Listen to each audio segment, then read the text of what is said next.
오늘 본문에서 예수님께서 눈물을 흘리셨습니다. 사복음서 전체에서 주님께서는 2번 눈물을 흘리실 정도로 함부로 우는 감상주의자가 아니셨습니다. 다정다감하셨지만 좀처럼 눈물을 흘리지 않는 강한 분이셨습니다. 채찍으로 살갗이 뜯겨져 나가고 커다란 못이 손발에 관통할 때도 주님께서는 울지 않으셨습니다. 도리어 고난받는 당신을 보고 우는 여자들에게 너 자신과 네 자녀들을 위해서 울라 하실 정도로 강한 분이셨습니다. 주님은 당신이 고통하며 죽어가는 현장에서까지 억울해하거나 원통하거나 슬퍼하지도 않으셨습니다. 그랬던 주님께서 오늘 본문에서 눈물을 흘리셨음은 어쩐 일일까요? 32절을 보십니다. 예수께서 그의 우는 것과 또 함께 온 유대인들의 우는 것을 보시고 심령에 통분이 여기시고 민망히 여기사. 주님께서 눈물을 흘리신 이유는 심령의 통분과 민망함 때문이었습니다. 본문에서 통분이 여기셨다라는 말이 38절에서도 연이어 나옵니다. 통분은 부은한 마음과 슬픈 마음이 합쳐진 마음의 상태를 의미합니다. 주님께서는 분하고 슬픈 마음으로 눈물을 흘리셨습니다. 여기에 민망한 감정까지 더해서 말입니다. 무엇이 주님으로 하여금 울지 않으면 안 되는 이러한 고통스러운 감정을 만들어내었을까요?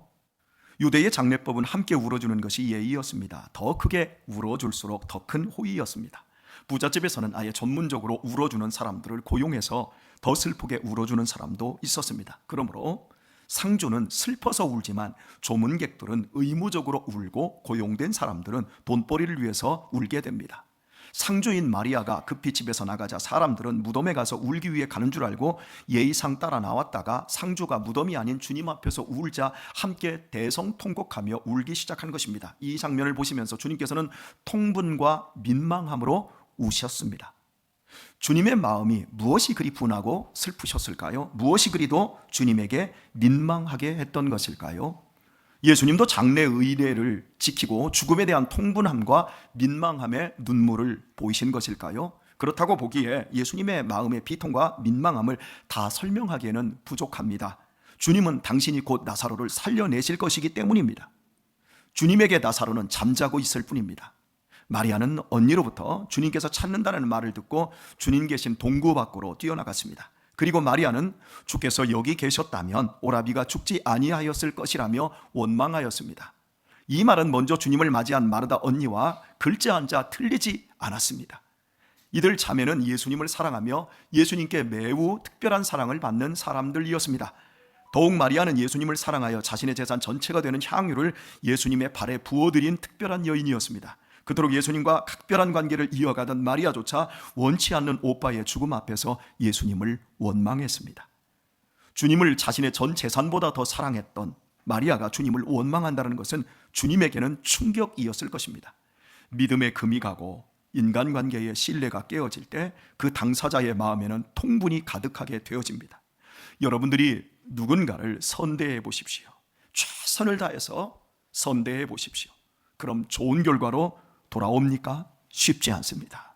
누군가에게 많은 도움을 주고 선대하고 함께 울어주고 함께 웃어주고 일마다 때마다 함께하며 챙겨주었다고 합시다. 그러면 나를 참 좋게 여길 것 같고 나를 은인으로 생각할 거라고 마음을 두면 상처받기 딱 좋습니다. 교회 학교 교사로서 정성과 사랑을 쏟아 양육한 아이들 가운데 몇이나 고마움을 알고 표현할 것 같습니까? 교사로 20년, 30년 섬겨오신 여러분들 한번 생각해 보십시오. 정말 나한테 그 고마움을 갖는 사람이 얼마나 있습니까? 거의 없습니다. 사람은 아무리 잘해줘도 배신할 사람은 배신합니다. 사람의 죄성에는 배신감이 들어있습니다. 제가 지난 30년 동안 수없이 당한 일들입니다. 그래서 소리 없이 많이 울었습니다. 그때는 우는 것이 상책입니다. 그렇게 울고 나면 감정이 추스러지면서 잊을 것은 잊고 버릴 것은 버리고 일상으로 돌아올 수 있기 때문입니다. 그래서 주님께서도 우신 것일까요? 그렇다면 주님께서는 우리와 같이 뭘 모르는 분이 되고 말 것입니다. 주님께서는 제자들을 처음부터 부르실 때 가룟 유다가 당신을 팔아버릴 것을 아셨습니다. 그리고 당신이 잡히시기 전날 밤에 제자들 모두가 다 굴기 전 3번 너는 베드로는 나를 부인하고 너희들 모두는 나를 배신하고 떠날 거라고 이것도 아셨습니다. 그러므로 통분함으로 설명하기에는 부족합니다. 주님의 울음에는 통분과 함께 민망함도 얘기되어 있습니다. 민망함은 부끄럽거나 당황스러운 일을 당하여 어떻게 해야 할지 곤란을 느끼는 상태를 의미합니다. 그렇다면 주님께서 민망히 여기시는 이유는 무엇이었을까요? 주님께서 먼저 마르다를 만나 네 오라비가 다시 살 것이라고 말씀하셨을 때 마르다는 마지막 날에는 다시 살 것을 안다며 교리적으로 대답했을 뿐 오빠가 정말로 사랑한다는 것은 상상조차 할 수 없었습니다. 그녀의 마음에서는 누군 그 사실을 믿고 싶지 않나요? 오빠가 살아난다면 얼마나 좋아요? 그러나 죽은 자가 어떻게 다시 살 수 있습니까? 그냥 위로의 말로 듣겠습니다. 이런 식으로 받아들인 거예요. 그러나 예수님은 당장 그 자리에서 이 사실, 네 오빠가 살아날 것을 믿을 것을 요구하셨습니다. 나는 부활이요 생명이니, 나는 그 부활이요 그 생명이니, 나를 믿는 자는 죽어도 살겠고 무릇 살아서 나를 믿는 자는 영원히 죽지 아니하리니 이것을 네가 믿느냐? 직접적으로 말씀하셨어요. 그러자 주여 그러하외다, 주는 그리스도시요 세상에 오시는 하나님의 아들이신 줄 내가 믿나이다. 마르다는 예수님이 하나님의 아들이심을 믿는다고 고백을 했습니다. 네가 믿느냐?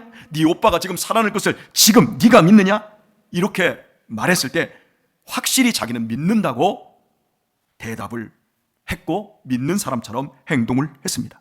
그러나 그 다음 행동을 보면 그가 진실로 믿은 것이 아니라는 것을 알 수 있습니다. 만약 마르다가 예수님의 말씀을 정말 오빠가 지금 살아난다고 믿었다면, 죽은 지 나흘이나 지났지만 시체가 되어 지금 푹푹 썩고 있는 상태이지만 예수님이 하나님의 아들이시고 예수님이 하나님이시라는 걸 믿고 있기 때문에 정말 우리 오빠가 살아날 것을 믿었다면 다음 행동은 어떻게 옮겨져야 하겠습니까?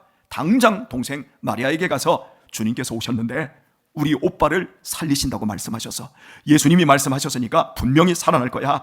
아니 이미 살아난 것이나 마찬가지야. 빨리 우리 예수님께 가자. 오빠 만나러 가자 라고 했을 것입니다. 그런데 마르다는 어떻게 했습니까?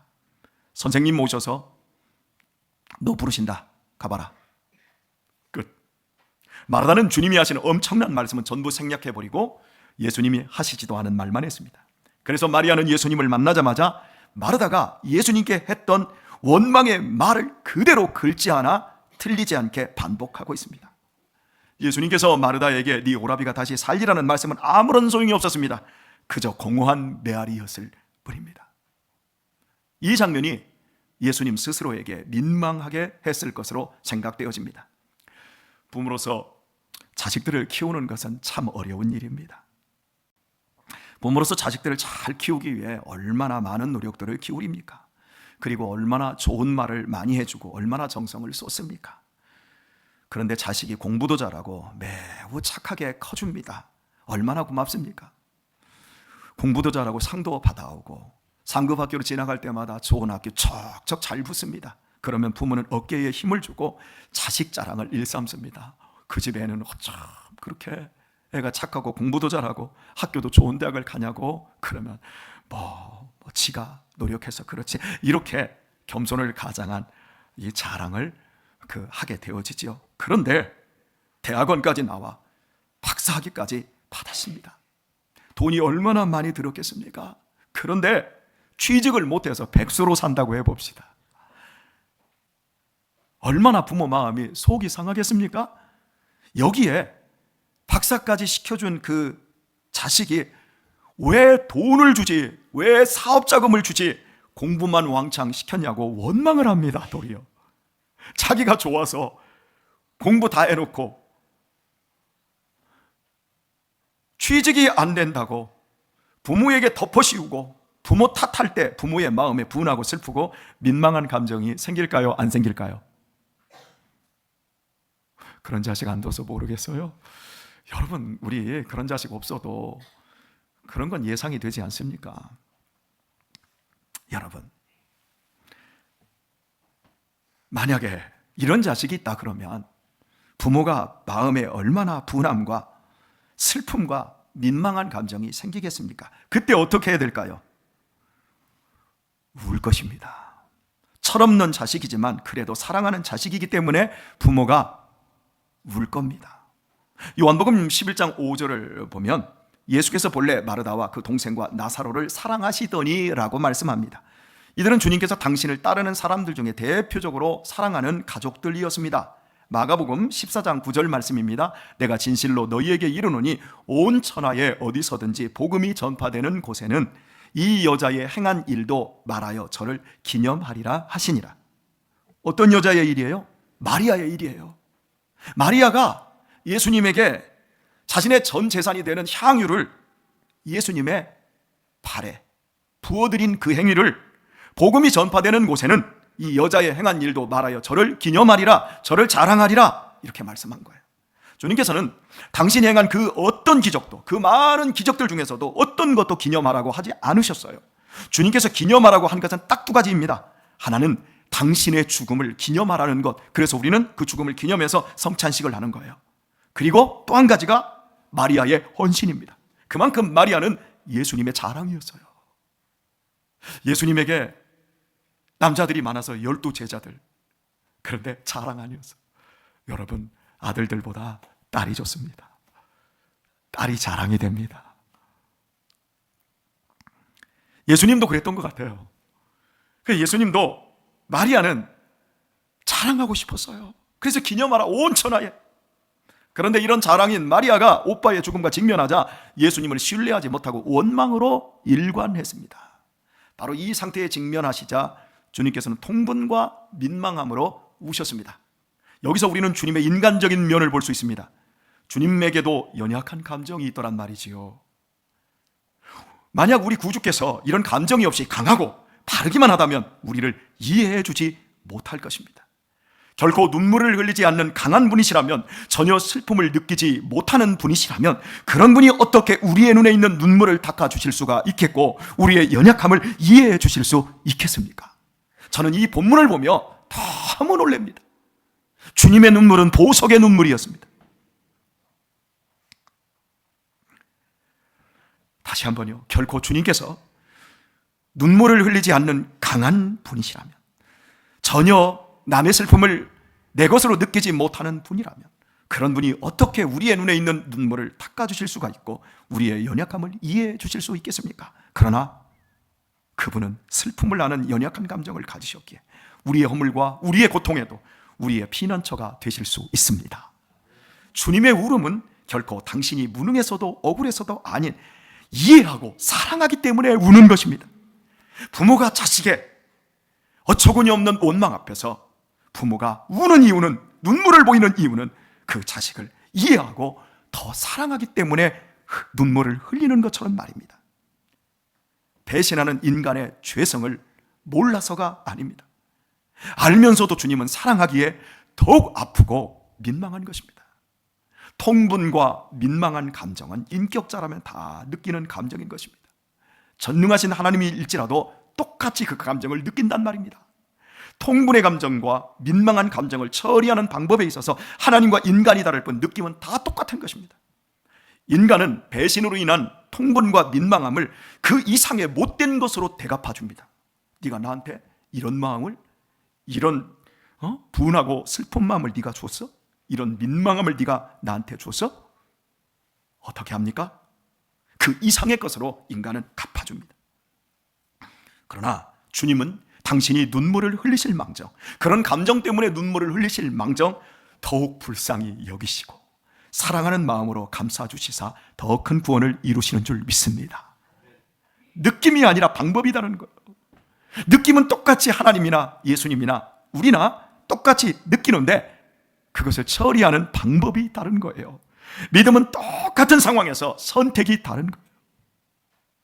환경이 다른 게 아니라 선택이 다른 거예요. 우리의 삶은 각자 다 어렵고 힘듭니다.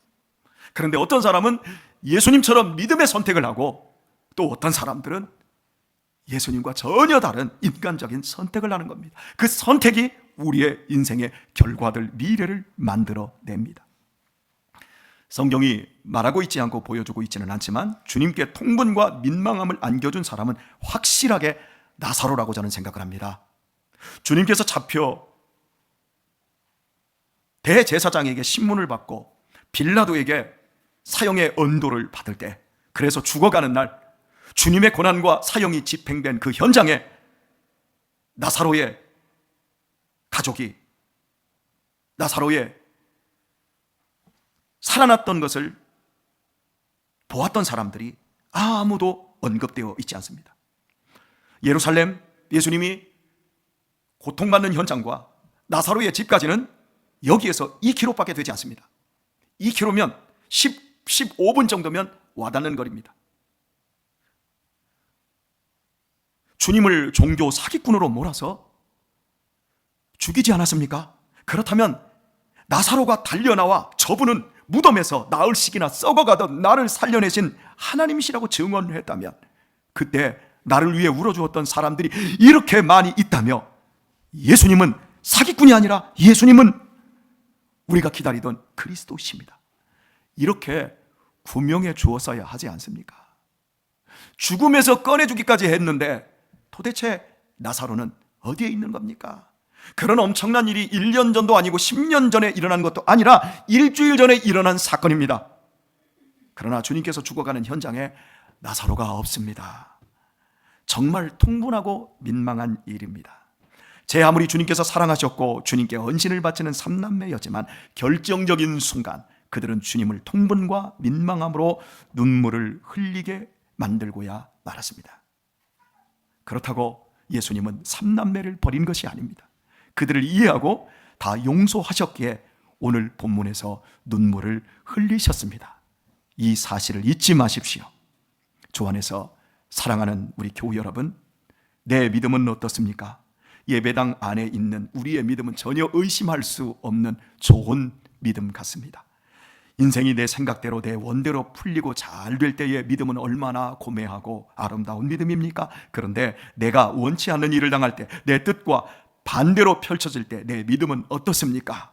응답은 없고 도리어 억울한 일을 당할 때, 통분과 소치감이 몰려올 때 나는 어떤 선택을 합니까? 오늘 이 아침에도 우리들은 하나님께 예배하고자 이 자리에 모였습니다. 그런데 어떻습니까? 나를 구원하심에 대하여 진정한 찬양을 올려드리셨습니까? 내 삶에 임한 하나님의 영광으로 감사드리셨습니까? 아멘이라고 한다면 주님께서 매우 기뻐하실 것입니다. 그러니 아멘 한 대로 찬양과 감사의 삶을 이번 한 주간 살아내신다면 우리를 구원하신 주님께서는 매우 흡족해 하시리라 믿습니다. 그러나 혹시 내 뜻이 관철되지 않고 내 소원대로 되지 않았음으로 인해 원망과 서러움에 눈물을 흘리셨습니까? 그렇다면 주님께서 통분함과 민망함으로 뜨거운 눈물을 소리 없이 흘리고 계시는지도 모릅니다. 주님을 눈물 흘리게 한 나사로의 삼남매가 결코 멀리 있지 않습니다. 바로 우리들 속에 있습니다. 죽음이 무엇입니까? 나에게는 절대 일어나서는 안 되는 불행이고 비극입니까? 죽음을 이기신 주님을 믿는다고 하지만 죽음을 통해 내 삶이 완성되고 천국으로 이사한다는 확신으로 죽음을 당당하게 맞이하기보다 오늘 죽지 않고 숨쉬고 있는 것만을 다행으로 간주하고 있는 것은 아닙니까? 그래서 사고나 병으로 죽어가는 자들을 그저 운이 없는 자로 불쌍한 자들로 여기고 있는 것은 아닙니까? 주님께 드리는 예물과 헌신이 모두 죽음과 불운한 일을 면하기 위해 거래물로 바치는 것은 아닙니까? 결정적으로 내 몸에 죽음에 이르는 병이 깃들고 내 사랑하는 가족이 싸늘한 시체가 되었을 때 짓누르는 슬픔의 무게 때문에 원망이 마음을 정복하는 것은 아닙니까? 만약 그렇다면 우리 자신과 불신자들 사이에 무슨 차이가 있겠습니까? 기념이 될 만큼 교회에서 큰 일을 했던 분들이, 큰 헌신을 하며 주님을 기쁘시게 했던 이런 성도들이 어느 날 상처와 시험을 받았다며 비상식적인 모습으로 돌변하여 너무나 어처구니 없는 행동을 합니다. 비협조, 비헌신으로 일관하든지 드러내놓고 헌신하는 사람들을, 교회 일을 공격하며 방해하며 교회를 분란케 하다가 바람처럼 사라집니다. 하나님을 믿는다라는 형국이 이와 같다면 오늘 아침에도 주님께서는 비통과 괴로움의 눈물을 머금고 계실 것입니다. 그러나 바라기는 그렇게 주님을 울게 만든 분들이라 할지라도 주님께서 용서하셨고 여전히 사랑하심을 기억해야 합니다. 그리고 주님을 기쁘게 하는 삶으로 회복하셔야 합니다. 언제나 주님은 우리의 피난처요, 우리의 도움이시요, 우리의 아버지이시기 때문입니다. 주 안에서 사랑하는 교회 여러분, 꼭 기억하십시오. 주님은 저와 여러분이 느끼는 그 아픈 감정을 고스란히 느끼시는 분이십니다. 주님은 통분함과 민망한 감정이 아니라 주님은 웃고 싶어 하십니다. 주님은 우리를 통해 기뻐하시기를 원하십니다. 그렇다면 우리가 어떻게 해야 하겠습니까? 주님을 웃게 해드리고 주님을 기쁘게 해드려야 하지 않겠습니까? 저와 여러분은 뭘 해야 주님의 기쁨이 되는 것은 아닙니다. 우리는 이미 주님의 기쁨입니다. 왜냐하면 당신이 십자가에서 고난받고 죽으신 당신의 피로 값주고 사셔서 하나님의 자녀들이 되었기 때문입니다. 우리는 죽을 수밖에 없는 허무한 존재들이지만 주님께서 우리를 택하시고 불러주심으로 이미 생명을 얻었습니다. 주님께서는 우리를 바라보시며 쳐다보기에도 아까운 사랑스럽고 기쁜 존재입니다. 우리들이 노이솔 아가를 쳐다보기만 해도 기쁘고 예쁘고 사랑스러워서 얼굴에 환한 미소가 오르지 않습니까? 저와 여러분이 하나님 앞에 바로 그런 존재들이라는 걸 기억하십시오. 주님은 강하십니다. 주님은 당신의 뼈가 으스러지고 살이 찢어지고 장기가 터져도 절대 울지 않을 만큼 강하십니다. 그러나 우리의 원망, 우리의 불평, 우리의 한탄, 우리의 불신에는 너무나 속이 상하셔서 우십니다. 왜요? 우리를 사랑하시기 때문입니다. 우리 편이시기 때문입니다. 우리를 포기하지 않기 때문입니다. 제 아무리 속 위에 경일기 갖고 얄팍한 믿음을 가졌을지라도 주님은 여전히 사랑하시기에 우리를 향하여 우신 것입니다. 포기하면 울지 않습니다. 포기하면 무덤덤해집니다. 더 포기하면 오히려 실실 웃습니다. 주님이 우셨다라는 것은 이해하셨다라는 것이고 용납하셨다라는 증거인 줄 믿습니다. 주님이 우셨다라는 것은 내가 너희를 지금도 사랑하고 있다라는 확실한 증거인 것입니다. 그리스도의 눈물의 가치를 보석의 가치로 보실 수 있기를 바랍니다. 오늘의 말씀을 맺겠습니다. 이제 우리 남은 생에 주님이 쳐다보시기에도 아까운 삶을 살도록 하십시다.